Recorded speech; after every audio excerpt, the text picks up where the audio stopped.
వేములవాడకు ఎంత ఇచ్చారు? రాజన్న గుడికి ఇస్తామన్న 100 కోట్లు ఏమయ్యాయి? వేములవాడ సభా వేదికగా కేసీఆర్ పై ప్రశ్నల వర్షం కురిపించారు సీఎం రేవంత్ రెడ్డి. రాజన్న సాక్షిగా ప్రాజెక్టులు, ఫామ్ హౌస్లు అక్రమాలను ఎండగట్టారు. కేసీఆర్ కు మరోసారి సూటి సవాల్ విసిరారు.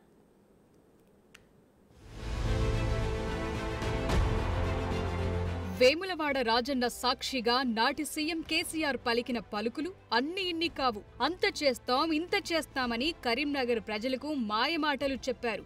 ఇలా కూడా వేములవాడను అభివృద్ధి చేస్తారా అనే విధంగా అరచేతిలో అద్భుతాన్ని చూపించారు. కరీంనగర్ లో పర్యటించినప్పుడల్లా అభివృద్ధికి 100 కోట్లంటూ చెప్పారు. తీరా చూస్తే అవన్నీ ఉత్తి మాటలే అని తేలింది. కానీ కాంగ్రెస్ అధికారంలోకి వచ్చాక మాటలు కాదు ముఖ్యం, చేతలంటూ చేసి చూపిస్తున్నారు. నిధులు విడుదల చేసి వేములవాడ గడ్డపై అడుగుపెట్టారు సీఎం రేవంత్ రెడ్డి. రాజన్న సిరిసిల్ల జిల్లా వేములవాడలో సీఎం రేవంత్ రెడ్డి పర్యటించారు.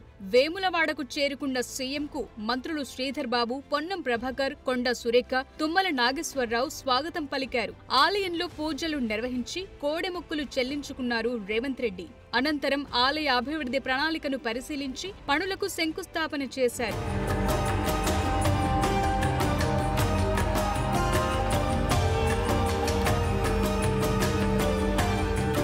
ప్రజాపాలన విజయోత్సవ సభలో పాల్గొన్న సీఎం రేవంత్ రెడ్డి ప్రజలను ఉద్దేశించి మాట్లాడారు. తెలంగాణలో ప్రాజెక్టులు కట్టింది కాంగ్రెసే, ఇప్పుడు మిగిలిన వాటిని పూర్తి చేసేది కూడా కాంగ్రెసేనని స్పష్టం చేశారు.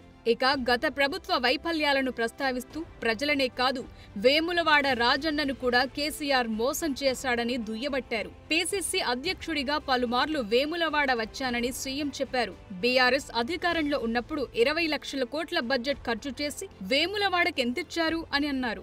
వేములవాడ రాజన్న గుడికి 100 కోట్ల రూపాయలు ఎందుకు ఇవ్వలేకపోయారని ప్రశ్నించారు. దాదాపుగా ఈ 10 సంవత్సరాలలో చంద్రశేఖరరావు గారు 20 లక్షల కోట్ల రూపాయల బడ్జెట్ ఖర్చు పెట్టిండు. తెలంగాణ రాష్ట్రాన్ని 7 లక్షల కోట్ల రూపాయల్లో అప్పుల ఊబిలో ముంచిండు. 7 లక్షల కోట్ల రూపాయల అప్పు తెచ్చిన చంద్రశేఖరరావు, 10 సంవత్సరాలలో 20 లక్షల కోట్ల రూపాయలు ఖర్చు పెట్టిన చంద్రశేఖరరావు 100 కోట్లతోని రాజన్న దేవాలయాన్ని పూర్తి చేయలేకపోయిందా? ప్యాకేజ్ నెంబర్ 9 సిరిసిల్లలో ఎందుకు పడావు పడ్డది? కలికోట సూరమ్మ ప్రాజెక్ట్ ఎందుకు పూర్తి కాలేదో మీరు ఒక్కసారి ఆలోచన చేయండి. ఇక కేసీఆర్ 10 ఏళ్ల పాలనపై తీవ్ర స్థాయిలో ధ్వజమెత్తారు. 10 ఏళ్ల కేసీఆర్ చక్కటి పాలన చేస్తే తాము 25,000 కోట్ల రుణమాఫీ చేయాల్సిన అవసరం వచ్చేదా అని దుయ్యబట్టారు. అసెంబ్లీకొస్తే కేసీఆర్ కు రుణమాఫీ లెక్కలు చెప్తామని స్పష్టం చేశారు. 10 ఏళ్లలో 1 లక్ష రూపాయలని 4 విడతలని మిత్తి కడతా అని తడిసి మోపెడై రైతులు దేశంలోనే ఆత్మహత్యలలో 2వ స్థానం తెలంగాణ రాష్ట్రం వచ్చిన సంగతి చంద్రశేఖరరావు గారు మర్చిపోయినట్టున్నాడు.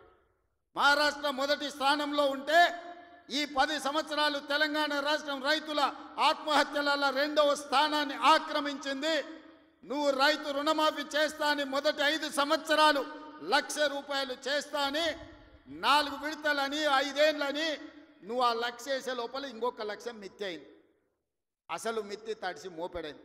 రెండవసారి మళ్ళీ 1 లక్ష రూపాయలు ఇస్తాని 5 ఏళ్ళైనా 1 లక్ష రూపాయలు పూర్తి చేయలే. ఆ 5 ఏళ్లలో ఆయన ఇచ్చింది 11,000 కోట్ల రూపాయలు. ఇవాళ చంద్రశేఖరరావు గారిని అసెంబ్లీకి రమ్మనుండ్రి, లెక్కలన్నీ తీసి నేను చదివి వినిపిస్తా. మరోవైపు తెలంగాణలో సంచలనం సృష్టించిన లగచర్ల దాడి ఘటనపై సీఎం కీలక వ్యాఖ్యలు చేశారు. బీఆర్ఎస్ అభివృద్ధికి అడ్డుపడుతోందని, లగచర్లలో కొందరిని ఉసిగొల్పి కలెక్టర్ అధికారులపై దాడులు చేయించారని ఆగ్రహం వ్యక్తం చేశారు. ఇండస్ట్రియల్ పార్క్ ఏర్పాటు చేసేందుకు భూసేకరణ చేస్తే రౌడీ మూకలను తయారు చేసి కలెక్టర్ను, అధికారులను కొట్టారని ఫైర్ అయ్యారు. నిందితులపై కేసులు పెడితే ఎందుకు కేసులు పెడుతున్నారని బీఆర్ఎస్ నేతలు ప్రశ్నించటమేంటని గరమయ్యారు. కొంతమంది రౌడీ మూకల్ని తయారు చేసి పైసలు ఇచ్చి కలెక్టర్ని, ఆర్డీఓని, అధికారులందరినీ ఇష్టం వచ్చినట్టు కొట్టిరు. కొట్టి ఇప్పుడు మా మీద కేసు ఎట్లా పెడతారు అంటారు. ఉత్తోని పక్కింటోని చెంప మీద కొడితేనే ఇవాళ రేపు మన పిల్లల్ని నెత్తి మీద కొడితేనే వాడు 100కు డయల్ చేస్తుండు, మా నాయన కొడుతుండు, మా నాయనమ్మ కొడుతుందని. స్కూల్కి పోయే పిల్లగాడు కూడా ఇలా తెలివి వచ్చింది, నెత్తి మీద ఇట్లా అంటే వాడు 100కి డయల్ చేస్తుండు. అధికారులను కిందేసి కొట్టి చంపేదానికి ప్రయత్నం చేస్తే కేసులు కడితే మా టీఆర్ఎస్ వాళ్ళ మీద కేసులు ఎట్లా కడతారు? బరాబర్ మా టీఆర్ఎస్ వాళ్ళు ఇట్లనే దాడులు చేస్తారంటారు.